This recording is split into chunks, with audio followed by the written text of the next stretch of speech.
What's up, everybody, and welcome to the Mint City Soccer Show. I'm Corey Ensko here with David Gussler. How you doing, David? Doing well. I was posing for the YouTube audience, so You were. I had to make sure. If you're not watching on YouTube, you can see David's glamour shots, and you can. I'm really trying. I probably shouldn't even talk about him because I was really trying to block him with my body. But you can see that we have a lot of boxes behind me on the YouTube here because this is a secret. We're building our little girls a bunk bed on Monday, nice. And they don't know about it. So I hope they don't watch the show. Anyways, that's hiding behind me. So we have no Matt Swift this evening, so you got to hold it down with me and David. No Eric Krakauer. Got a lot of good feedback on Eric being on the show. Makes me think like, should we just replace ourselves with Eric? Just let Eric but just hire Eric and make him part of the Mint City Soccer Show and make that just him having a take that Manscaped money and hire Eric. I'm sure we can afford him with that, right? I'm sure that's how it works. I'm sure he would be greatly insulted, but that's okay. How do you feel about nose trimmers? All right. So we have an interesting game to talk about. The most recent match on Saturday. The 1-0 loss to New England Revolution. First home loss in since last year, October of last year or something like that? Was it 8 in a row we had? 8 in a row. So yeah. It was 5 this season and then goes back 3 or 5 or 6 this season and go back 2 or 3 from last year and ruined the streak, unfortunately. Yeah, and it wasn't a pretty one. And it was definitely one that I feel like we all feel like we should have won. I mean, even ahead of the match, looking at who we're playing, that's a winnable one. Especially when we're talking about this stretch of really tough road matches in May that we have coming up. Felt like a big drop to not get any points out of that one. So we'll talk about that a little bit. Some other news that's popped up over the past few days since the match. So we'll kind of dig into all that. And we have a few questions from the Discord we'll also dive into first. So let's just kind of get into the match. Again, we were talking about it before we started recording. It's there's not a ton to talk about on this one. So this might be a short part, then we kind of get into more deeper analysis kind of stuff, what we want to talk about. But I guess just, I don't know, overall match, how did you, other than just feeling crap about the loss, what are your takeaways from that match? Yeah, it was funny. You were saying feelings before the match. We did Soccer and Coffee, and I was that arrogant, cocky fan that was oh yeah, we're fine. This is, New England. Sure. New England's only scored 7 goals all year, and they allowed only 6. So the worst case scenario, we should get a draw out of this one. Mm-hmm. And here we are losing to the New England Revolution. So, looking at those stats, and we're talking through Soccer and Coffee. We had Vaughn and Swift on. I had a few other folks. That was one of the things that came up, was how stout this New England team defensively was. Mm-hmm. Us and I think 1 or 2 other teams was the only ones that were more defensively sound or had let in less goals than they did, right? And so that kind of concerned me a little bit heading into this match after having that conversation on Saturday morning. But it's interesting. I was looking at just FootMob just here before the show, and FootMob doesn't tell you everything. It's just stats, and sometimes they do kind of lie from time to time. But we kind of held possession and kind of quote unquote flow of the game for majority of this game. It felt like, while we did not finish the game and obviously even walk away with a point with being a draw, it seemed like we should have won this game, or at least 100%. at least had a draw. I mean, if you look at the momentum chart here with some of this stuff, there's only 4 or 5 times where New England kind of had a spurt that was consistent. Unfortunately, one of those times is when, Carlos Gil scored a goal and got pissed off right before that. And I said that on Soccer and Coffee, but I'll come back to that in just a second. Just don't piss off Gil and it would be fine. But anyways, I felt like we should have at least gotten a point, to be honest with you.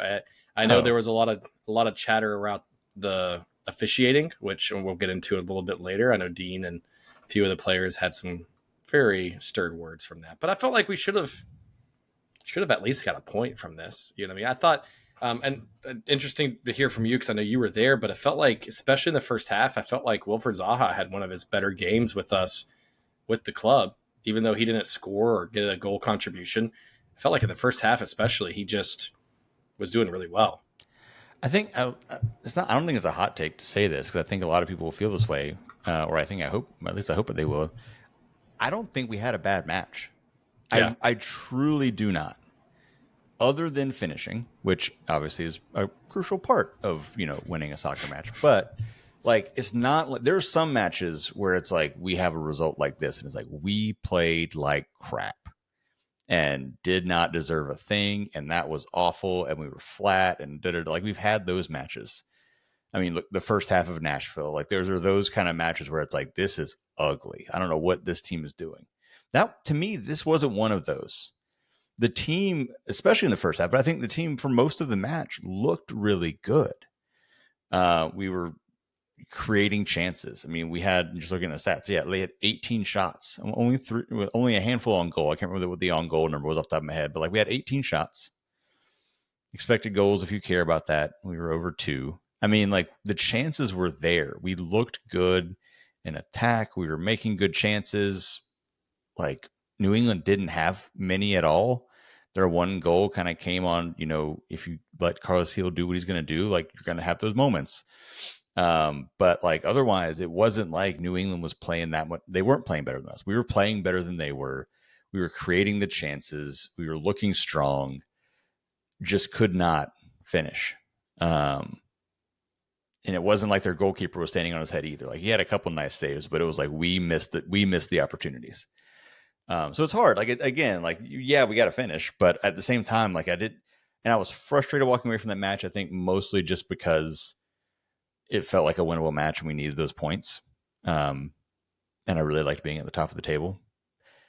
But it wasn't like I walked away being like, oh, something's really broken here and we're in trouble. Like, no, the team still played very, very well. Like you said, I think Zaha had a good match. We'll talk about his thoughts afterward in a little bit. But I thought he played well. I thought Abada, other than missing the chance he had a pretty decent match. I thought Patrick had a good match. Like he had one amazing shot from outside the box that was one of the good saves the keeper made. Like I think the team played well. Pep had a good match. So I don't know. I just didn't feel any bad. There might be some isolated things you could think of that I'm not naming right now, but like overall, I didn't feel bad about the way the team played. So once I kind of came down from the emotional just annoyance at the loss, I was like, we didn't play bad. We got a little unlucky. We made Carlos Hill mad, and then he did what he does, and we need more cameras in Bank of America Stadium, which we'll talk about more in a little bit too. But yeah, like that was just kind of the one thing. We had the bigger chances, and so I think if anything, I'm frustrated by. It's like once again, Abada I think is playing better to his credit. Like I know we've been hard on him. I think he's playing better, but the last few matches there have been just multiple opportunities where it's like that's a goal and he slams it off somebody's face or he skies it. And it's like, you've got to finish those. Like those are the ones that like, you got to finish. Tokomati, had a nice header that should have gone in. There was a couple other ones, but like the chances were absolutely there. We didn't take them. And then we got surprised with a little late goofy goal. And that's how it goes sometimes. If it makes you feel any better, New England only had 2 shots in the second half, and one of those 2 shots was the Carlos Hill right shot/pass. Like I'm not even sure what that was, sure. But sure, But yeah, I mean, New England only had 7 shots in the game. Now, granted, they had just as many shots on target as we did. We had 18. So, like, and if you look at the first half, 11 of our 18 came in the first half. So it's not like it was, all one half or one second half or anything like that. We played pretty balanced. Like, again, not to go into the expected goals conversation because that is a funky stat and everything like that. But first half was a 0.81, and then second half was a 1.25. So like, and by the way, New England's expected goal in the second half was a 0.06, and they scored on that 0.06. So I don't know. It feels unlucky, but it also feels like, and I hate to say this, it feels like it's almost karma a little bit for us being able to pull something out of our our rear ends against Seattle or Nashville or something, right? Mm-hmm. Where we probably should not have gotten points, and we got points out of it, right? So it kind of seems like it balances out a little bit. It does suck though, because like you mentioned earlier, if you look at Charlotte FC's fixtures coming up, now we play on the road in Columbus this weekend. We play on the road on Tuesday in the U.S. Open Cup in Raleigh. We play on the road in Nashville on Saturday on the 10th. We play on the road in Orlando on the 14th. So between now and the 17th, which seems like forever, but it's not. It's only 18 days. We play 1, 2, 3, 4 matches in 18 days. And then that's when we finally get back to be at home, right? So, it kind of stings, because even though we were first on the table going into this game, which, Miami had a game in hand and all that fun jazz and things like that, but we could go from 4th to 8th very quickly if we don't get some results on the road over the next 2 weeks, right? So that's the scary part about the East, is it's unfortunate in a way that we're not in the West, because the East is very top heavy. Like the difference between 7th and 2nd place is 4 points, or 5 points. Sorry. So I don't know. It's gonna be an interesting next 2 weeks for sure. Yeah, no, absolutely.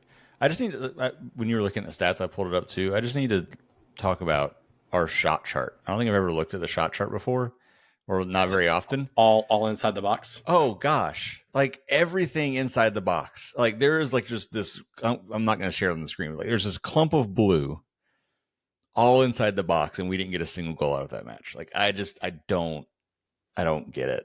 It's a tough pill to swallow, because it's like if you go back to, and not sit here and make you go back and look at games from last year, but if you go back at our previous form and games in previous years, we do not have that cluster so close to the box and have that many shots in that time frame. You know what I mean?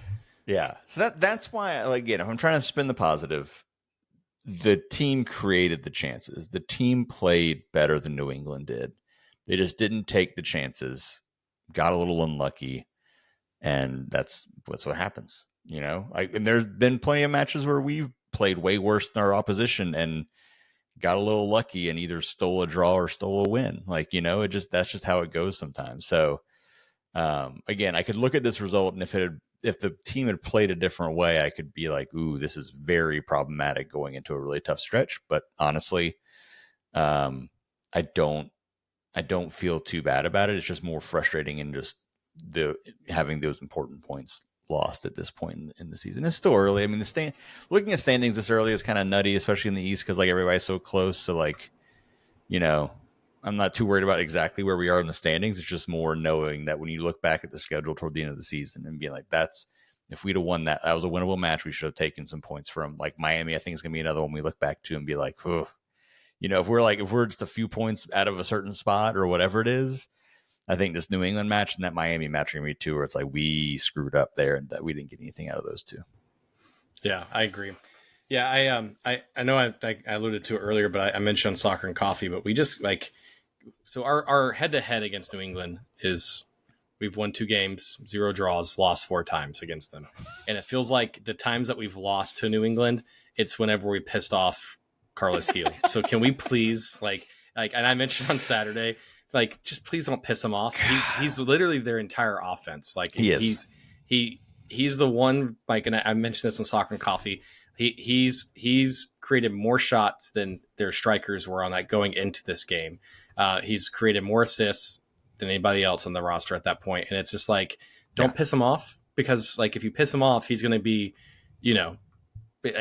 anyways. But what I'm getting at here is that little kerfuffle that we had leading into that a few minutes beforehand did not do us any favors with Carlos Heel, because he lets it. And I know you were in the stadium; it's on the opposite side of the field, Corey. But on TV they showed him he gets mouthy, and he came over to the supporter section and was blowing kisses and doing all sorts of things to the supporter section whenever he plays us. And then after the goal was confirmed, he did a similar thing standing in midfield. So he's one of those players. I don't know anything about him. He might be a perfectly nice guy. I have no clue, but he's one of those players.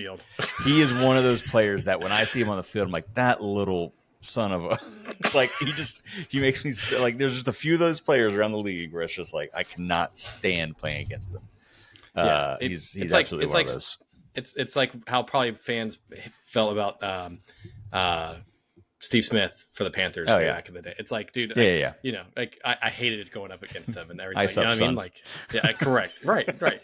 That's basically Carlos Heel going up against Charlotte FC, unfortunately. So, Yeah. I mean, dude, like he's in the 99th percentile in pass attempts this season, 99th percentile of progressive passes.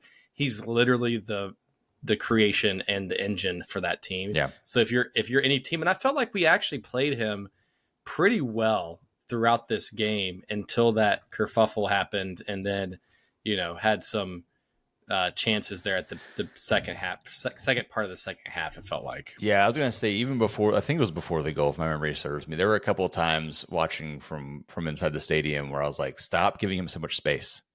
Like, stop doing that, because if you give him that space, he will rocket something from outside the box and can do that so well. I did notice. I thought we played him pretty well, and then they just kind of, I don't know, tired legs or whatever it was, got into it. But you started seeing him get a little more space, get a little more opportunity there in the second half, and he finally took advantage of one of them. So anyway, again, that's kind of where I'm at with it. Bad loss as far as the points we should have had from that match, but I don't necessarily think it wasn't a perfect game by any stretch, but I don't think it was a bad performance by the team in my book. I agree. I think if 9 out of 10 times if we play that way, I think we finish and we win the game mostly. Yeah. Yep. So I want to ask you this, because I know not to go down this whole rabbit hole a little bit, but let's talk about that goal by New England for a second here. Yep. So let me ask you this: Did you think it was offside or interference from New England in that goal? Personally speaking, yeah, I did, and I always have to shout out Nate beside me. I mean, again, let me just be clear: our angle in the stadium is worse than the camera you're on angles. The opposite side, aren't you? Yeah, it's worse than the camera angles that Bank of America has. I promise you. But so like I'm in like the opposite corner. But like just in the moment, like something you just still kind of tell. Like he just looked a little off. And then every time I saw a replay, I mean it's definitely extremely close. But I do think he interfered with the play. So if he was offside, it should have been called offside. Like, right? I definitely believe that. It's just, I guess what's hard to know is, because we don't have a good angle on it, it's hard to know for sure that he was off. But like my gut and looking at the images, which I can share one that I believe got posted in our Discord. I think you might have posted in the Discord. I did. Yeah, sorry. But like, I mean, it's again, like even on this image that I'm pulling up, like it's very, very close, but like I don't know. He looks off to me. And so it's tough. It's really tough to not be able to look at that and have like a clear yes, no answer. Like that to me, and you'll probably get into this too. Like that to me is what I want to see change, is these kinds of calls where there's just, if you have the right technology and the right cameras, you can make a very clear yes, no answer, and let's just have that. I mean, there's a lot of decisions that a ref has to make that are subjective, like there's not a clear yes or no answer, but like this to me is one of those things that like he either's off or he's on, and we need to be able to look at that and have a definitive answer on it. Because that's frustrating. And I mean, it bites us fairly regularly, this situation where it's like, well, we didn't have a better camera angle on it, so we had to let it stand. And it's like, that is such a bad reason and a poor excuse. Again, the technology might have shown that he was on, and then I can be fine with it. But like, the only reason it not getting called back is because they couldn't get a good camera angle, or like the stated, like that's like, that's just frustrating. It's in a very situation frustrating. like this. Like we'd probably be more frustrated about in the similar situation the Bronico offside with the Vargas goal, but had we not like scored a bunch of goals and won that match anyway. But like it's frustrating to have these decisions that, I don't know, don't really get looked at closely. Well, and that was kind of the conversation. And for those, a quick plug for those that's not in our Discord, like we obviously have that as part of our Patreon and join it, etc. Had some good conversations, and we have a few folks in there that have some expertise. And Jeremy is one of those who is a soccer referee, right? And Yeah.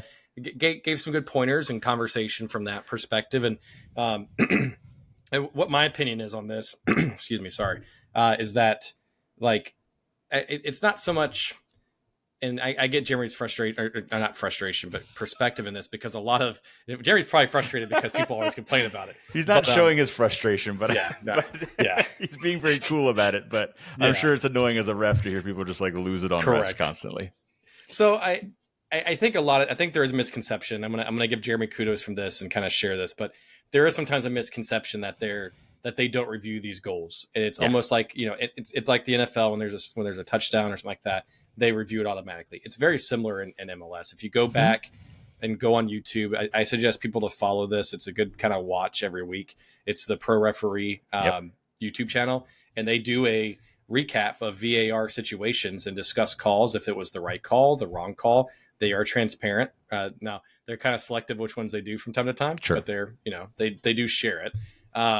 And like if you go back to the most recent episode, they pull up a goal scoring opportunity. I can't remember what game it was. It was St. Louis, I believe. And the very first thing, and like there was a goal, and while the referees like getting everyone celebrating, VAR is literally dissecting this play, and they're going, "Hey, hang on a second, we're reviewing this. Can you delay for a second?" So that way they have a chance to review it. And then they go, "Hey, we actually saw this. Can you go to the monitor? Because I think I need you to look at this and give this for perspective." So I 100% think, and probably factual, that they did discuss that over the headset from VAR of that goal. Of was it a correct goal? Was there any interference? Was there any offsides? They probably had that conversation. The problem is they did not feel like it had sufficient evidence to warrant it to go to the screen and have the conversation, which I guess, I don't know. Maybe it's just because I'm a Charlotte fan. I wish they would have at least made the appearance that, hey, we went to the screen to have this look, kind of thing. But VAR didn't feel warranted on it. Jeremy did share in the Discord that the VAR ref also has a FIFA badge. So like they are a high quality and certified ref, and understands the rules of the game. So like, you do have to kind of trust what they're doing, even though it's frustrating and, it is what it is. But I guess like on that same nugget and conversation, like, why don't we have better technology in MLS? Like we are top 5, 6, 7 league in the world, and we're getting all this Messi money and Apple TV money, and not to throw shade at Bank of America and David Tepper and the team, but like we just renovated the stadium for quote unquote soccer purposes, and yet we still have terrible angles. And it's not the first time that you alluded to that we have gotten kind of screwed because of a poor angle within the stadium. So why won't the league invest in that? Like, I don't understand why they get Premier League quality offsides, VAR, etc. The technology's there. It's out there. Yeah. Leagues use it. MLS just chooses not to use it, I guess. Yeah, I'm sure it's a cost thing somehow, but I agree with you that we should. Because that's my thing. So to your point, like, I think it's important people to know, like, they are reviewing a lot of things, even if they don't go to the monitor. Because you can even tell it, like, if you were, like, I feel like, if I remember correctly in the stadium, I remember there being a clear delay. He was clearly looking at it. Yeah. And so like someone's looking at it. They only go to the monitor if they feel like they need to change the call on the field. They're not going to go to the monitor if, like it's a little bit different than like some other sports where it's like, the ref's going to go to the monitor regardless and make the call. Like it's like, it has to be to the VAR official indisputable enough that they're going to call the ref over. That's why so often when it actually goes to the monitor, it's going to get changed, because like it's already gone through one level of like someone in the booth saw it and was like, we should change this call. And then sometimes the ref still disagrees, and that's frustrating. But like, they don't review everything, or the ref on the field doesn't review everything, which personally I'm okay with that, because God, if they had to go to the monitor for every single one of these, it would take forever. And I hate that. So don't do that. So like, I'm okay with that process. And I think, it's like, that's totally fine. You could tell they were checking it. You could tell he like signaled, that the goal was good. Yeah. My frustration more comes from the fact of what I was saying earlier, what you were just saying, is that like, this has got to be something where the technology exists. I'm sure it's crazy expensive. I'm sure there's like hurdles to doing it, but like, I don't know. It's just frustrating when there is a clear way to set this up to where we know for sure whether he was on or off, and we don't have it. Just kind of feels frustrating, but it is what it is. I'm fine with how it was handled by the referees. Like, that doesn't bother me at all. It's more just like, we just don't know for sure whether or not he was offside because we don't have a clear view of that. And I wish that would change at some point. So, that's kind of where I stand with it. It was, again, I wasn't surprised by the goal in general, just because I feel like we were getting a little sloppy with Carlos Heel. I felt like something was coming with him. Just unfortunate the way it ended up happening there. I will say this is really opening a can of worms, but was it a week or two ago we talked about the "Ref You Suck" chant, and I talked about how much I didn't like it. Yes. Boy, did we hear it this weekend, and I did not like it. I heard it on TV. I was on my couch and I was like, oh, Corey's not having a good time. I'm just telling, like, I'm not going to go into a rant like I typically do, but like, it's such a bad look. We look like, oh man, I used to cover high school sports, and there are certain chants that feel very high school to me. And I'm sorry, but "Ref You Suck" feels very high school to me. And also, I took my, not to get personal with it, but like, I took my two girls to the match, and like, they're literally like sitting there in their chairs with their hands over their ears, and we're not in the supporter section, we're like in the farther side. Yeah. And they're like, why are they yelling at him? I was like, because people are stupid. And so they've been drinking alcohol. Yeah, I don't know. Like, it's just, I'm fine with yelling and getting into the match and screaming. Like, it's going to be loud there. It's not the loud part that bothers me. It's just like, it's a bad look. It's a bad look. You can boo, you can yell, like, get fired up, whatever. But I just, man, that chant gets under my skin. Anyway, people didn't like the referee. on Saturday. So what did you have any major thoughts? Because I mean, I don't know if I have a ton of thoughts on it, but like, this felt like one of those where like, and I guess we can go and get into it. That just came out recently that both Ashley Westwood and Dean got fined for their comments about the refereeing after the match. So they clearly had some opinions. Dean got a yellow card during the match for his opinions. So like, it wasn't just the fans that felt things about our good old referee. But what were your thoughts? So I'll talk about some stuff here, but I was looking at some stats here. So if I'm going to ask you some questions here, rapid fire, Corey, just to get your thoughts. Oh no. Who do you think was the most fouled player on Charlotte FC for this match? Like, our player who was fouled the most? Mm-hmm. Zaha. Nope. Patrick Agyemang was fouled the most. He got fouled 5 times. He was my second. Second was Zaha, 4. I thought Zaha got 5 because he got the count and the point from the ref at one point, which is my favorite thing. This is foot mobs. Maybe he got 5. I don't know if that was on the TV, but it was a really fun moment in the stadium because like you. I wish I saw that. The ref literally, like, on one of the fouls, which I thought was the 4th one, he literally like counts and he points to Zaha, who's still on the ground, which is basically like, foul him again, it's a yellow, and immediately it was. I was like, that was kind of fun to watch. All right, that's why I thought he had 5. All right. So maybe he did. Again, foot mob could lie to me. It's fine. But what was interesting was, and this is, I guess, on the lead into this conversation of like what I think, Charlotte got fouled 6. If you look at just the starting 11, not even our subs, starting 11, Charlotte got fouled 16 times. New England got fouled 6 times. Starting 11, not including subs, right? Mm-hmm. So 10 of those fouls was to our attacking players. So Zaha, Agyemang, Abada, right? Westwood got fouled twice, Scardina got fouled twice, etc. So, like, I do think, and if you look at yellow cards and kind of balancing the game, etc., like you had, I think, New England get 2 yellows, and then Charlotte got 2 yellows. I do feel, and this is just me, personal opinion, I could be wrong on this, I do feel like the ref started to kind of, I don't want to say lose control, but I don't think he set the tone early enough to slow that down, because if New England fouls our starting 11 16 times in a game, like, if Agyemang got 5, he should have gotten another card with someone else for getting a yellow, just like Zaha did, right? So like, I think the tone got a little behind, and I think that's why you had that, I keep calling it a kerfuffle, but like a little spat between Zaha and a few others, right? But I'll talk about the player that you informed me got fined for that in just a second. But um, I thought he did okay overall. I don't think there was any major like calls that were missed. I still disagree that it should have been offside on that call, but whatever it is. But I don't think there was anything major. I just felt like the tone was not set by the Yeah. ref quick enough to stop New England from doing that. Because and not to and this is not a criticism to Zaha or Pat or anybody, but if New England's like, hey, we're going to try to get in their head and try to get them off their game, we're going to foul them early, Yes. start mouthing off to them, trying to do things at the very end of the game. Zaha's mouthing off to New England's coach in the bench, and like they're doing it on purpose to try to get people off their game. And so as the ref, you should be the one that helps set that tone early enough to kind of control the game, quote unquote. Yeah. And I don't think he did it quick enough, personally speaking. But that's just that's the only thing I thought on the ref. I wasn't going to go far enough to be like, ref, you suck, champ, but like I wasn't there, so I can't say that anyways. But it's okay.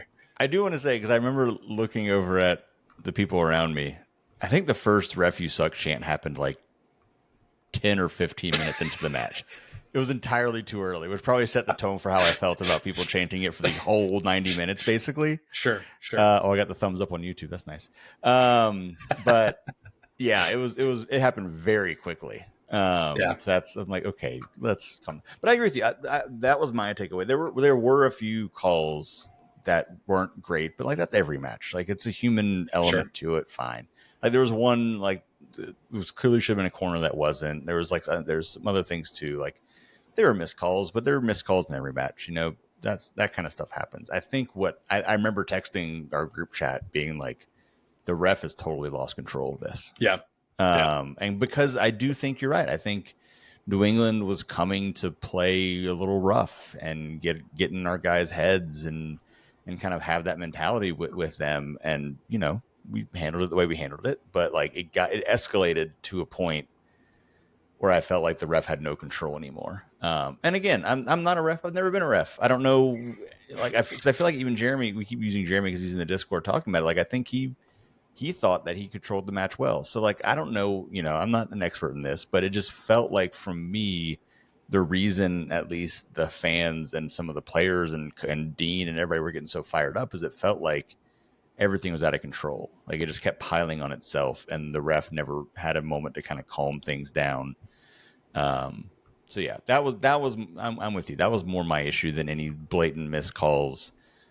Those happened and there wasn't anything that I thought was, extra egregious. Yeah. I just more thought he lost control of the match and it affected kind of the way the match ended there. So you mentioned Dean and Ashley Westwood getting fined, and we'll talk about that in just a second.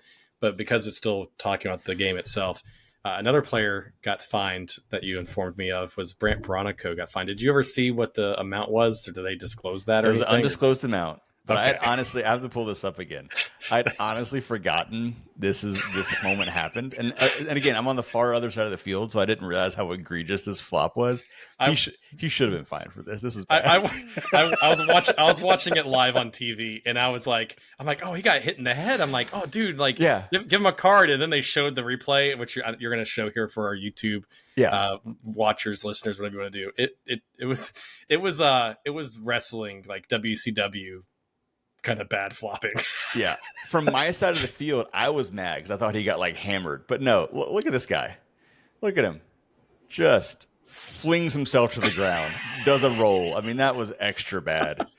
So you know what? I'm okay with that. I'm okay with that fine. So I love Brant's. I wish it sold and it worked in some regard, but that was right after the quote unquote kerfuffle, fisticuffs situation. Yep. And Brant obviously was kind of. I did have to laugh because after they zoomed in afterwards, Brant's holding the back of his head because he's like, "Oh, if it's a head injury, they're not going to question if I'm faking or not." Yeah. And the New England guy is right behind him, like literally laughing at Brant, and it's like, "Come on, dude!" Like you could hear him, you could see him mouthing, "Come on!" Like, what are you doing? So, like sure, I appreciate the effort, but yeah, that one's pretty bad. So he got fined for this game, and then let's talk about the two other fines. So Ashley Westwood got fined, and then Dean Smith got fined, and I don't want to filibuster while I try to pull this up and see how much it was, but it's a pretty significant amount, I guess, compared to what some other players were, get fined there pretty much for. But they were fined because of their criticisms immediately after the game for their comments towards the ref and the officiating. And I've only seen undisclosed. So I don't know if you've seen the number, okay. but I've always seen undisclosed fine. But got it. I mean, yeah, I feel like we've talked about this in the past before. Like, this is a pretty common thing, I think, across all sports, where like if you criticize the referee, like you get fined. Which I get the spirit of it, because again, like refereeing is a very hard job. Yeah. It's a thankless job. No one is there to see you. No one likes that you're there. Except for maybe your family. Correct. That's it. Unless like they might like you in moments where you make the call that goes their way, but overall no one's like, that ref, it was a good one. I enjoyed that. It's either like they don't exist and they didn't, like, you don't think about them, or they're the reason your team lost the match. Like, that's just how referees are. So it's like it's a ridiculous job. At the same time, so I get why it's like they probably make these rules because they don't want people just piling on these referees. Correct. And I get that to a degree. At the same time, like, you've got to be able to criticize when you feel like there were major mistakes made that affected your team. Like I just feel like there's got to, and maybe it's just hard to find that gray area and make it a rule. And so that's why they just end up fining anytime you ever say anything bad about a referee. But like, I don't know. It's just like, it feels like, I don't know. It just feels tough to be fined for criticizing somebody. Whereas, the players and coaches get criticized constantly about decisions they made on the field. I don't think referees shouldn't be above that, but they also shouldn't be abused. So like it's a fine line. I recognize that, sure. But I don't know. It just feels there's something about it where I'm like, we should be able to criticize or get answers from them about why certain things happen. It's funny you say that, because, and I know Swift's not here, but Swift kind of shared in our Discord. So like Swift was very upset about fining Dean and Ashley, because I get his perspective too, because he said, it's also not fair for the players and the coaches, because they are required to do interviews immediately after the games, and they are heated in the moment, just got off the field, literally just got off the field, and they're doing these interviews. And of course, what's media going to do? They're going to be like, hey, what'd you think about the game? What'd you think about this? What about that call? What do you think about this? This kind of thing. And they're going to, if they have a good relationship, they're going to try to answer to the best of their ability, which then gets them in trouble. So then you get the, beast mode kind of answers moving forward of being like, I'm just here so I don't get fined. So, right, yeah. So, or they can just say no comment, which, and to Swift's point, saying like no comment makes it seem so much worse than sometimes you saying how you feel sometimes. What I mean? So, I get that perspective. I had fun in the Discord. I kind of share those like, well, yeah, I don't want them to stop it. Make it now. The referee has to do it immediately after the game and answer questions too. If you're gonna fine, like do both sides. Who cares? But no one really wants to do that. I was just having fun. But I did pull this up because I wanted to see. Victor was the referee for this game, and there was the first thing that came up was an article that's written for him. One, he was the 2023 referee of the year, by the way, so it has a good resume from that. But the first question that they asked him, and this is from California North Referee Administration. It's so obviously a kind of a ref website, blog, whatever. And the first question second question they asked him is, refereeing is a tough job that gets a little appreciation from teams and fans. Why do you do it? And seriously. He put it, I'm just going to read what this is real quick. It says, I have a strange relationship with the sport. There's an undefined love that will be willing to go into a theater and deliver someone's dream. I don't want to describe it, but I'm genuinely indifferent to winning, to losing, the tie. I just want to enjoy the atmosphere. Some days I don't know what it is. Sometimes it's frustration or joy or whatever else, but that's why I do it. Someone asked me last year at a tournament, because they were aspiring to be an official. They said, you get all of this hate. Why do you continue to do it? And in reality, it's just a small subset of fans who are like that. Most of them want to take the weekend, enjoy the game. I'm there for that moment. So it's a bit of both, because not all games are like that. Maybe I'm chasing it. It's hard to describe. So, I think it's a very special type of mindset to be able to go into be a professional referee, because I could not do that. you gotta have tough skin. Yeah. I would be like giving it back to fans if I heard some of the things that they were saying. Yeah, it's very tough because they walk out in the tunnel right below where I sit, and like you see Oh the yeah. people just screaming at them. I'm just God. like, I would be so tempted to say something back, but that's also why I'm not a referee. But yeah, Correct. I guess that's yeah. I do think you talk about the pro referees YouTube channel and the review. I think that's good transparency. I think Yep. it's a good start to transparency, I should say. And those do come out. It's like they come out on Saturday for the previous week. So like right before that week's slate of games start, the reviews for the previous week happen if you're looking for timing.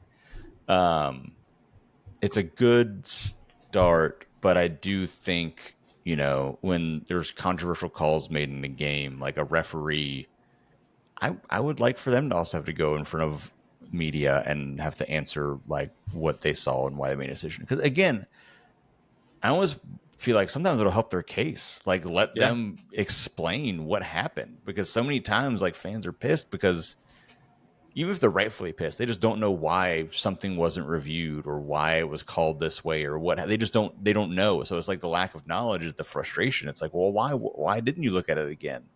Well, if someone can explain it to him, you say like, this is what we looked at, or this is what we saw, this is why we couldn't review it. Like just that explanation can go a long way, which is why honestly it feels kind of silly in some moments when they do the mic'd up VAR check thing, because it's just, I don't know, you just never expect to hear a soccer ref like on mic, but I do enjoy it. But I do think it helps. It's like it makes It it does. very clear, like here's what we looked at, here's what we changed. Because like going back to the red card that turned into a double yellow, was that last week? Mm-hmm. I feel like I would have been very confused about what just happened in that review had he not been able to come on mic and explain exactly what they were Right. looking at Right. and how they called it. So I think that kind of thing helps fans understand. And I think even if you do it post game, if there's big moments in the match, having reporters be able to ask the referee or an official within the referee organization, be like, why was this done this way? Or why was this call made? I don't know. I'm sure there's reasons why we don't do that, but I think we could make some steps to go toward that. And I think it would just, again, fans are going to get mad at the refs regardless, so it's not going to eliminate a problem. Correct. But I just Right. think the more transparent you can be will help rational fans understand kind of why things are happening and what's going on. And they can still disagree, but at least you understand the logic or what the situation was for it. So I just like that center ref that was there last week because he also had that viral moment where it's like not so fast, kind of like the Lee Corso kind of situation, like, yeah, and then you have a funny moment last week where after the card, he has to go over to the guy and be like, "Hey, actually, it's a yellow, but oh here's a red," and he kind of just shoulder yeah. shrugs. That was my Just favorite moment because the guy was already in the tunnel. Like he had like walked into the tunnel, and so the ref has to come over and like show it in the tunnel. It's like it wasn't a red, but sorry, I don't know Sorry, what to dude. tell you, man. You got to come back out to me so I can do this, and then I God. enjoyed that. So that was the first. That was one of the big moments after the game. But then there was another one that came out on social media. I don't know if you want to read this or Yeah, pull this up. let's pull this up and read it. So yeah, this came out. I guess it was the afternoon, evening. I guess Sunday. I guess I thought or it was Monday? that night, but either way, Was it okay? following the match, Zaha posted on Snapchat, which God, I don't know the last time I opened Snapchat. But apparently he's very active on there. So I'll read it for people listening. Typical with a crying, laughing, rolling emoji. We lost the game and somehow it's Zaha's fault. I dribble. I'm selfish. I keep it simple. I'm not doing what I'm being paid to do. I shoot. I should have passed. I pass. I should finish my chances. Adjusting to a year out not playing properly, only trained fully for maybe 3 weeks because of having a newborn, and playing on AstroTurf for the first time in my whole career. I usually wouldn't reply to this stupid stuff. I'll keep it PG for now. He didn't say stuff. But I'm not a scapegoat for people to waffle about at clubs anymore. Zaha this, Zaha that, but we had the best start ever and been first in the league, so please stop chapping, especially my name. Thanks, management, upside down smiley face, which I think the ending is probably my favorite part of this. Yeah, so that gets posted, made the rounds. What were your thoughts upon seeing that? So there was I'm gonna pull up another tweet, and I don't have the image here for YouTube. Sorry, but this was to everyone's probably favorite media personality on Twitter for soccer in the United States, Taylor Twellman, decided to share this image and said, "Remember when I said, quote, not sure what to make of the Zaha signing, end quote, and you laughed out loud? Charlotte FC doesn't have a culture problem thanks to Dean Smith, dot, dot, dot. So how will this fly in the locker room? Question mark." So I will say I don't take that as criticism towards the team, the locker room, players, teammates, anything. I take that as Zaha taking more shots to the pundits and social media folks than anything else. Yeah. I could be wrong. I could be misleading. And granted, it's not like I just phoned up Zaha or sent him a Snapchat back and be like, "Hey man, can you explain this?" You know, I'm not getting that kind of inside information. But to me, reading that and kind of seeing that, like it's Zaha getting frustrated with the online discourse of fans, and I see it. I should probably not be on here, but I look on the Facebook Charlotte FC fan zone, and literally after that game, there was someone that posted on there, "See, I try to tell y'all about Zaha. All he does is dive and cry." And I'm like, dude, like what are people talking about? And that, so he probably sees that stuff. He probably hears it from media pundits, like people like Taylor Twellman posting stupid shit like that out there. You know, excuse my language, but you know,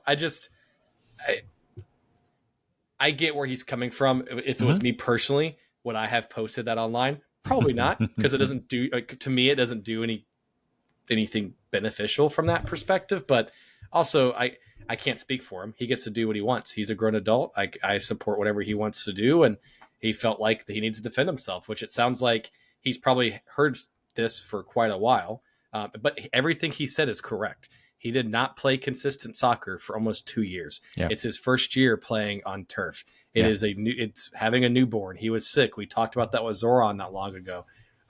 Like, he is getting acclimated. We have not seen the full potential and ability of what Zaha is able to do, even though I think he had a fantastic first 60 minutes or so of the game last week. And I thought he played really well. So I don't know. I mean, I don't take it as poor criticism or a locker room problem. No. I'm not mad at him for posting that at all. It just, I mean, people are going to take it with what they want and try to fit it into their own narrative. And, you know, I'm just going to let Zaha be Zaha. And, you know, it's Zaha, man. It's Zaha, dude, you know? Yeah, no, I agree with you. I mean, it's hard to know if there's a locker room issue, right? Because like we're not in there. But sure. I do agree with you that this message did not feel like it was directed at all toward anybody inside that locker room. It was absolutely like I don't know if he's on social media too much or if he's hearing it. I mean, I hear it in the stands. Like I hear people saying this stuff, which I think is crazy, but I hear it. And I guess I understand, like, if you're only looking at, you know, we brought in this guy and he scored 2 goals. If that's your only criteria, sure. 2 goals, no assists in 8 matches.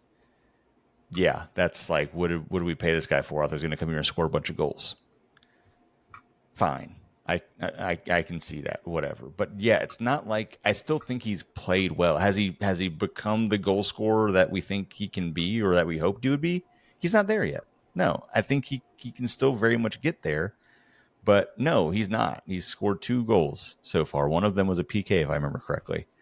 So it's not, yeah, he hasn't lit up the scoreboard. He hasn't made a bunch of assists, but I do think he's impacting the game in other ways.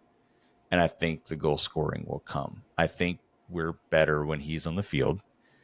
And if you get into player ratings, maybe you don't care about those, but if you look at his player ratings, he's never been below 7.2. He's our highest rated. If you go on football, he's our highest rated player. He's our highest rated player on the roster, even higher than what a lot of people were saying was MLS All-Star, you know, potential MVP early in the season, Pep Biel.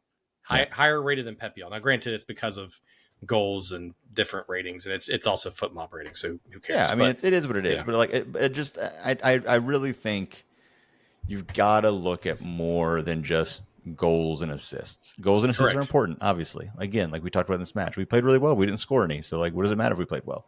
But like, at the same time, I think people saying like, get him out of there. He's a waste of space. What is he even doing? Absolutely. Why is he playing? It's like, dude, insanity. No, because if nothing else, he's gonna take more defenders away from other players. Like we have such a balanced attack right now. I haven't looked at it recently, but I remember like either going into last match or match before, like we have so many goal scorers.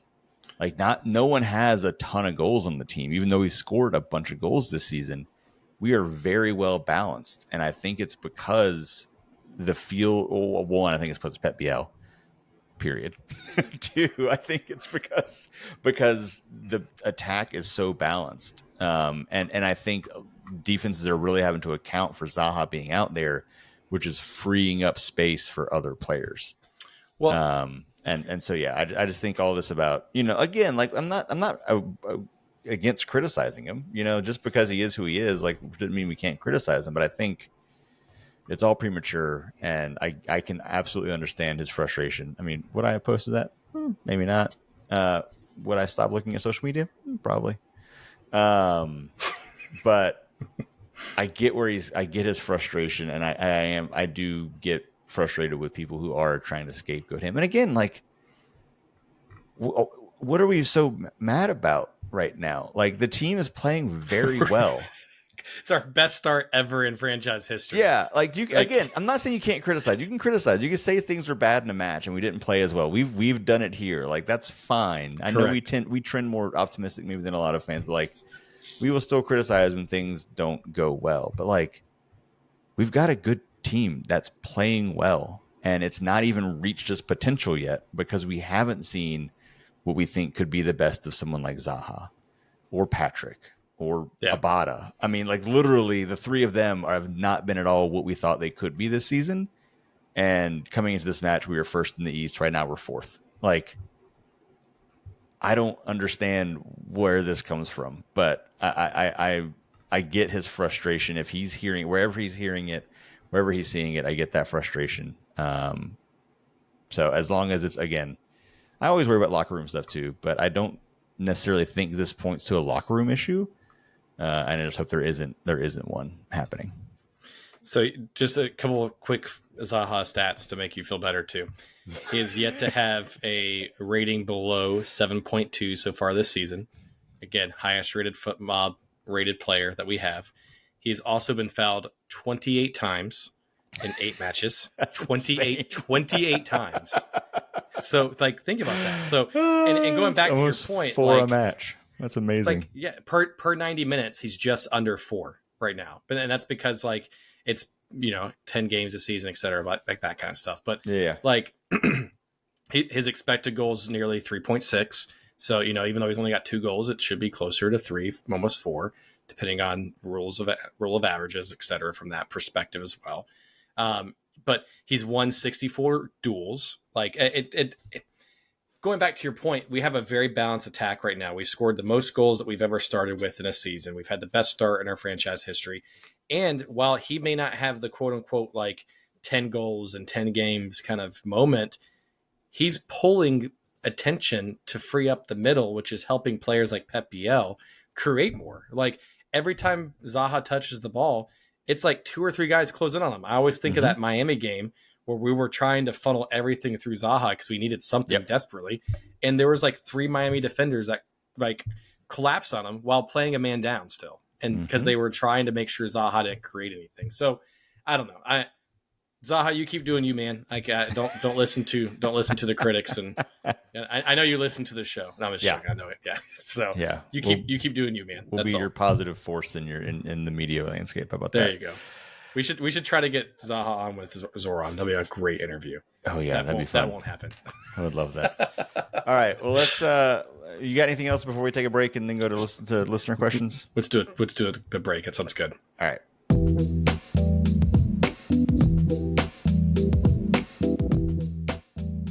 All right, boys. It's baseball season, and it is in full swing. Swish. Get it? That's basketball swish, but I don't even know. Crack. Swing. Whatever. Crack. Swing. There you go. Yeah. But some of we know baseball. We know sports. Sports ball. But it's on a serious note, some of the toughest curveballs don't come from the mound. So let's talk about men's health. So April is Testicular Cancer Awareness Month. And here's a stat that should make you pay attention. Every hour, one man is diagnosed with testicular cancer. So that's why Manscaped has teamed up with the Testicular Cancer Society to raise awareness and promote early detection. They're not just talking about it, they're taking action with a $50,000 donation to support education efforts and encourage routine self-checks. So to help you look good, feel good, and to support a great cause, Manscaped has introduced the TCS Hero Bundle. That's featuring a special edition TCS Lawnmower 5.0 Ultra and the TCS Boxers 2.0. And if you're wondering what TCS is, Testicular Cancer Society. So get yours now for 20% off plus free shipping with the code, which is really always makes me crackle, corndog at manscaped.com. So step up to the plate, take care of your boys, and help make a real impact on men's health. So Corey, talk to him about the TCS special bundle here. Yeah, we're recording this almost at the end of April, but you've still got time. It's still an important thing to be talking about and thinking about for all the guys out there. So let's talk about this a little bit. So you need to stay game ready with the special edition TCS Lawnmower 5.0 Ultra, featuring a bold purple design in honor of Testicular Cancer Awareness Look Month. At you. You're matching it just right now, too. I am purple. That was not on purpose, but I am all purple. Let's do it. I did this on purpose. Just kidding. Don't have any errors in your lineup. Get it? This is baseball, guys. This trimmer is cordless, waterproof, and built with a dual skin-safe blades to help reduce nicks and irritation. The foil blade is your perfect closer. See, baseball. The interchangeable foil blade delivers an ultra-smooth finish where it matters most. Groom like a pro with up to 60 minutes of runtime, an LED light for precision, and a travel lock for grooming on the go. And upgrade your uniform with the special edition TCS Boxers 2.0. They're anti-chafing, they're breathable, and designed for maximum comfort with the jewel pouch. Love the jewel pouch. To keep the boys supported all game long. Even the boxers have your back. They include a subtle reminder to check yourself because taking care of your health is bigger than baseball and soccer and any sports. Manscaped also has a 30-day money-back guarantee, so you can try it risk-free if you're not sure. David, so give them that code one more time. Yeah, so don't drop the ball on men's health. Get the TCS Hero Bundle while supplies last and support the cause. Use our code CORNDOG for 20% off free shipping at manscaped.com. And remember, routine self-checks can save lives. So visit manscaped.com/TCS to learn more or donate directly to Testicular Cancer Society. Let's raise awareness, support the cause, and keep the boys in the game on and off the field.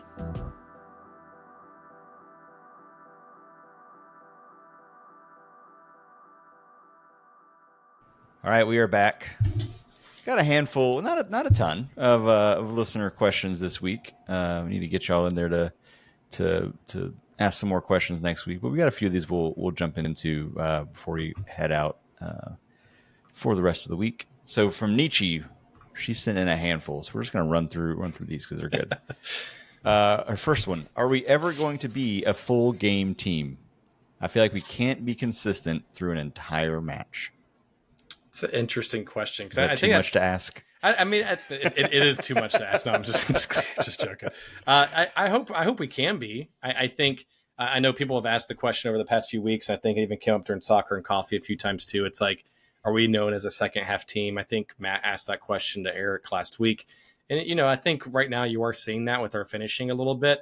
But it's not like we're not having the chances in the first half. We're just gonna wait for that to click. And I think if you can finish in the first half, like watch out. Like we're going to be, because we didn't play terrible this game in the first half. We just didn't finish. That's all. Yeah.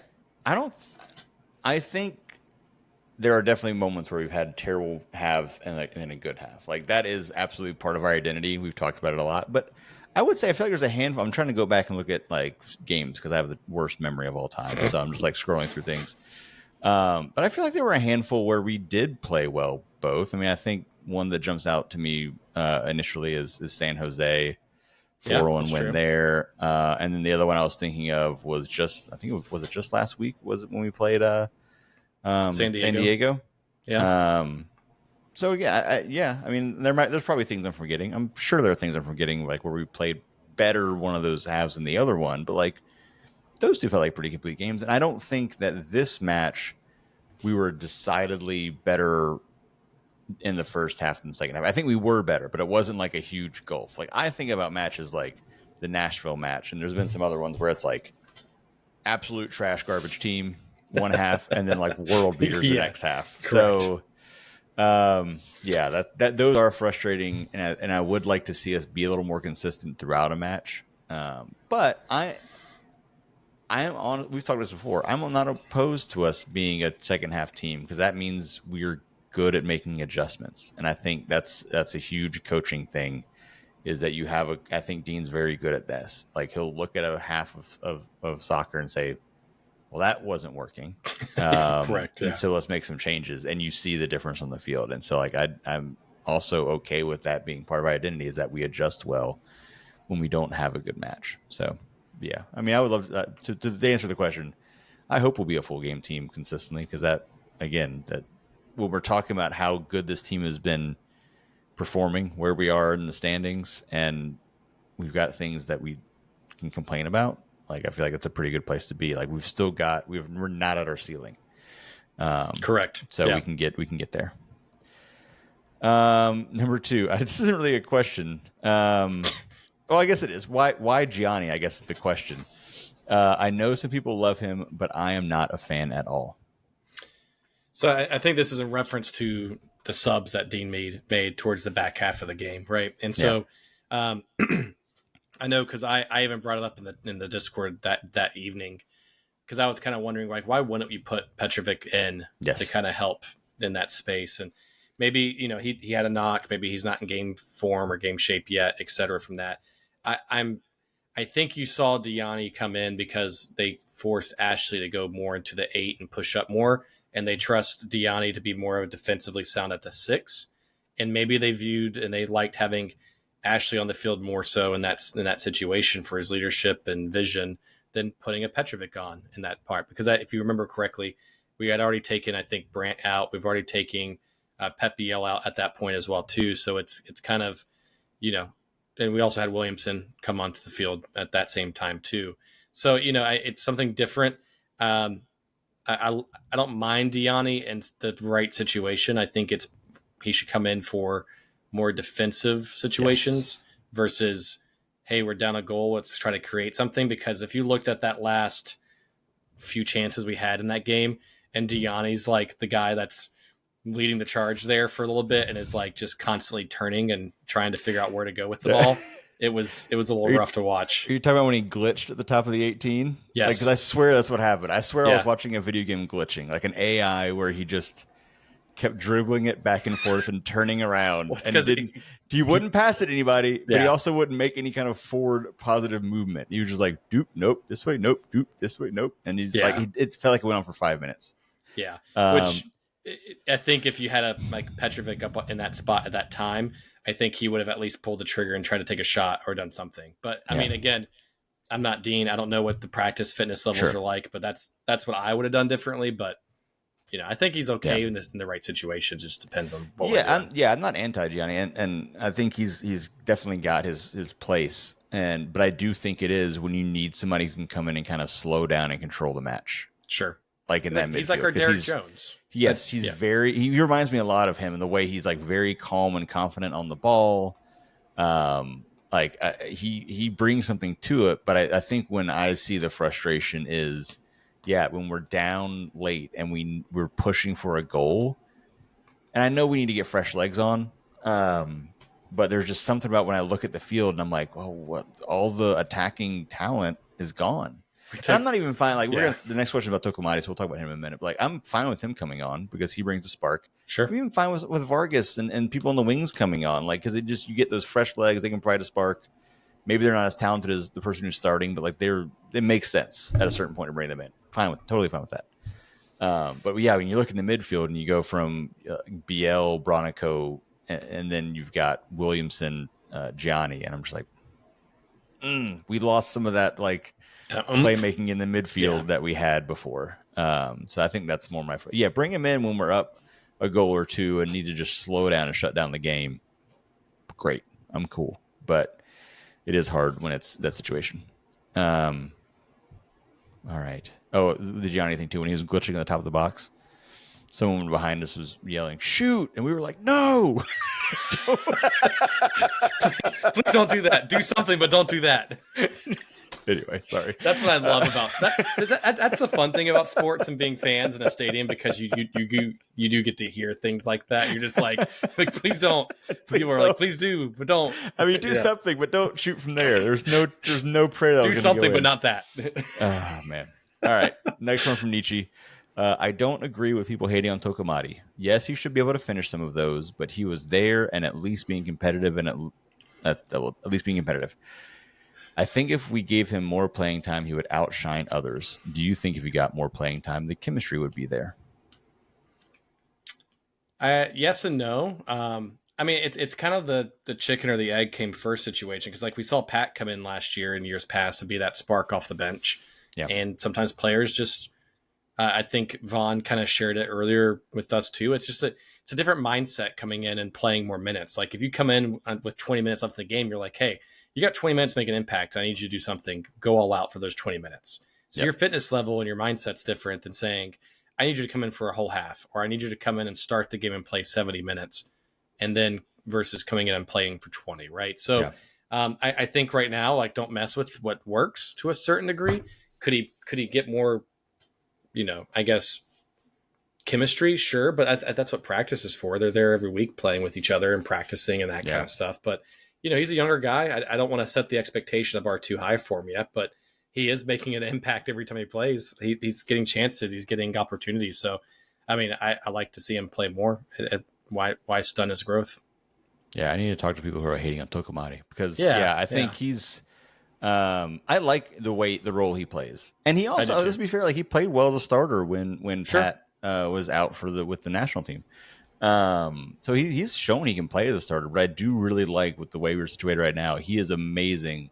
Like, there's a certain point in the match, it's like, all right, it's time to bring on Tokomati.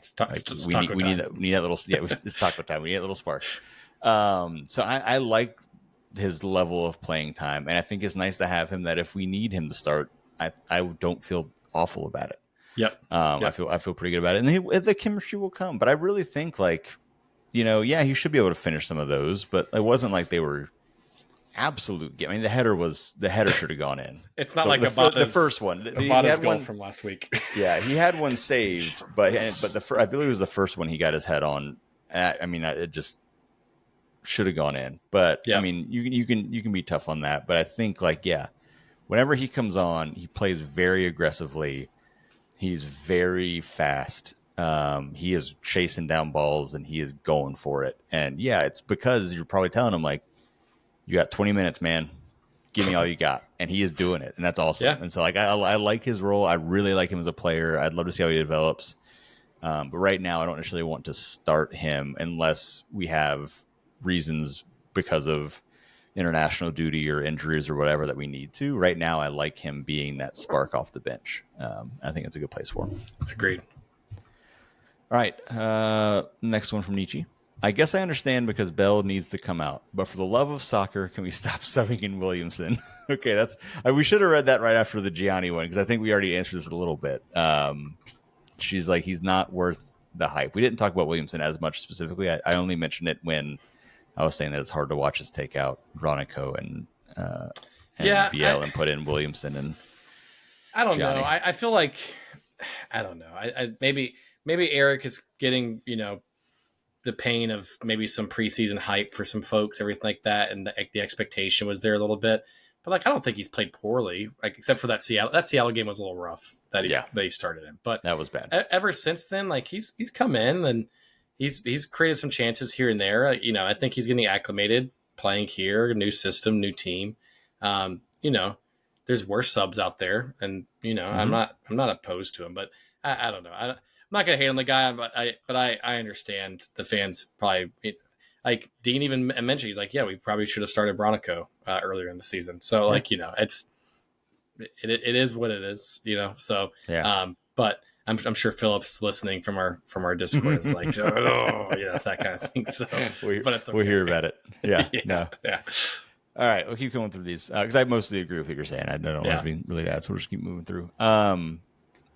Her last question, which is a fun one. If you guys were coach for this week and the next game, what would your practice strategy be, and who would you start? I Do you want mean, to do lineups first? We'll do each do our lineup and each do our practice yeah, strategy. yeah, We're probably the same lineup. I would bet money we're going to the same lineup. yeah. I mean, my lineup is what would started last week. I mean, that's assuming the injuries are still what they are. You know what I mean? Yeah. Like it's Zaha, Pat, Abada, BL, Bronico, Ashley, Reem, Privet, Malanda, Scardinia, Yes. just based off of injuries, right? So that would be my starting 11, and then I would my practice would be do exactly what you did last week, but now we're going to add some finishing, right? All drills. finishing. All just finishing. Yeah, this is we'd be good coaches together. We're on the same page. Like I think we should just we'll walk down the street. We'll go to the training facility here, and we'll just be like, we got this, guys. Don't worry about it. But yes, I was going to say all finishing. Just Let's say you put don't the live ball far in the from net. it. You just can walk down there and just let I me could know. walk. I could walk to it. It's a little farther for you, but I could walk down is. there. Yeah, just all the finishing. I agree with you on the lineup. I think right now, I like Reem over Doumbia. I think those are the main choices. We should also like Scardina has been. He's been. I've solid. been very impressed. Yeah. With him. Like he hasn't done anything. There are times where I absolutely miss Burn, and I'll be so happy when Burn comes back because he does bring an element that right now Scardina doesn't have in the attack. Mm-hmm.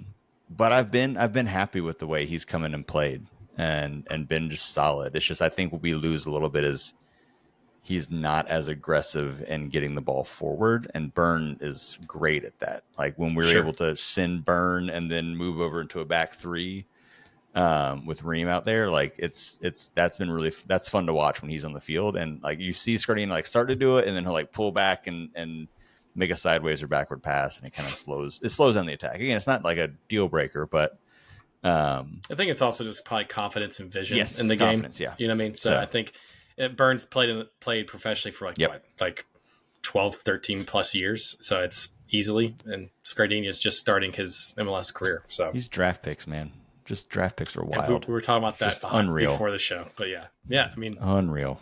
Yeah. All right, Eric. Question from Eric here. Noted on multiple occasions that Zaha would. I should say. Sorry, I didn't read the first word. I believe Matt is the one who's noted on multiple occasions, or we have, that Zaha would get in other teams and their fans' heads with the style of play, and they would despise him for it. Is there any concern that we may be seeing some of the opposite so far this season with the way he has at least twice been chirping with the opponent's bench? Are opponents getting in Zaha's head by knowing how the MLS officials are and using that against him and frustrate him off his game? It's a great question, by the way. I really like this question. So, and sorry, Eric, that Swift isn't here to answer it. So, Swift, when you start listening to this, you can answer in our Discord directly. So yelling at his phone. I know, right? So I think it's a fair question. And people actually, if you go back and watch the post game press conferences, someone asked that question very similar, like a similar question like of this towards Ashley Westwood, because it was mostly around Zaha was chirping towards Caleb Porter and the New England bench, etc. Mm-hmm. And Ashley's like, hey, listen, like when we played Zaha in the Premier League, like, yeah, it was a thing that was a strategy that we did, is that we try to chirp and try to get in his head and try to throw him off his game a little bit, because like we would do anything we can because he was that good. We had to take every chance we could get to get him off his game. And that was one of the things that they tried to do. And, I think do I think it's working? I mean, at times, but I don't think there's been ever a time where Zaha's shut down to the point where it's now made him not impactful, right? So, but I do think like Zaha's gonna be mindful of that. That word gets out, and he's played professionally for a very long time, and if Ashley Westwood knew that, and he plays in the league now, then the rest of the league probably knows that. You know what I mean? Yeah. So I think it's a fair question, but I don't think it's anything where he's getting in his own head from that. I still think Zaha has gotten into other teams' heads, because we mentioned it earlier in the show. He's been fouled 28 times. So he's obviously getting attention. He's getting awareness. He's letting teams foul him and get in their heads. You know what I mean? So, I don't think it's detrimental. I don't think it's anything like that. So what do you think on that, Corey? No, I agree. I think it's absolutely a strategy that the other teams are using to chirp and to foul him and do all those things. That's absolutely the way what they're trying to do to him. And I feel like we've joked about this so many times. I feel like Ashley Westwood is our person on our team that does that to the opposing star. Yeah. Like he is absolutely the one, like, will be in the middle of a fight because he's been chirping at whoever their player is that he knows he can get under their skin the entire match. Like, so it's just, that's part of it. I honestly think we're seeing as much as anything is less that frustrating him than him just being frustrated in general. Right. Like more frustrated with himself. Yeah. He's frustrated with himself. That's what I mean. Yeah. Like, I think, he obviously wants to be scoring and being impacting the game directly in more ways than he has. So I'm sure he's frustrated. I mean, I think that, those Snapchat posts we talked about earlier is him being frustrated. Like, I think he's frustrated. So, like, he's letting it out on the opposing bench or whoever's chirping at him on the field. So, like, that's where you're seeing it. But I don't think it's just that they're getting under his skin. I think he's got his own frustrations, and he's using this as his outlet, in that way too. So, yeah, there's nothing I've seen that's made me too worried about it at this point. Again, compared to like other players we've had in the past who have been a little bit vocal on the field. Yeah. I don't feel too negatively about it yet. It could have become a problem, maybe, but like, because teams are going to keep doing it to him, and so as long as if he loses his cool or starts to affect him negatively, yeah, that's an issue because it's not going to stop. Everybody's going to do it when they play him. Correct. But right now, I'm not too terribly worried about it because he's probably dealt with this his entire career.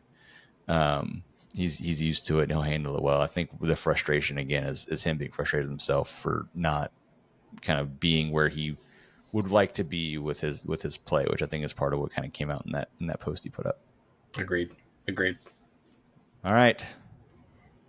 Those are all our questions. We'll wrap it up. This is our regular plug for joining the Discord. You go to the Patreon. You can join the Patreon. You actually have to pay us on the Patreon. I think this is where we don't say this specifically. If you just join the Patreon, you don't get into Discord. You got to pay us. That's the most direct I've ever been about like pay us money. You don't have to, but if you want to, we would appreciate it. It's a whopping $3. It's $3. I don't know if we've ever actually said the number on the show. We just always say it's cheap. Yeah. It is $3. Yeah. So we're not talking about a lot of money here. Just throw us, if you like the show, if you enjoy it, if you want to help support, throw a few bucks at us. You'll get an immediate link to the Discord. If for some reason you don't get it, find us somewhere on social media and ask for it. We'll get it to you. But then you can go into the Discord. We're chatting about the matches there, chatting about things happening in the news between matches in the various channels there. And then we also have a channel for the mailbag so that we can ask your questions when it comes time to record a show. So definitely check us out there. Patreon.com/Mint City Soccer Show, I think. It is. The show notes, whatever. If I got it wrong, it's in the show notes. Check us out there and come and join us and that's also where Soccer and Coffee happens. So again, on these, when we're recording, we're usually not talking about the match coming up. We're pretty focused on recapping what already happened. So Soccer and Coffee, which we do live in the Discord on Saturday mornings, is where we really talk about the upcoming match. So you can join us and listen to that there as well too. And just kind of be part of this little community we're building, which is a lot of fun. And all credit to David because he set it up. I just joined it. It's not me. Or David coerced somebody else into setting it up then because I had nothing to do with it. So that's where we're at. I spent all the money we got from Patreon to pay someone to set it up. That's what it did. So there you go. I like it. Well, join us there and see you on Saturday for Soccer and Coffee. If you're in there and you can join us, always a good time. But until then, we'll talk to y'all next week. See ya.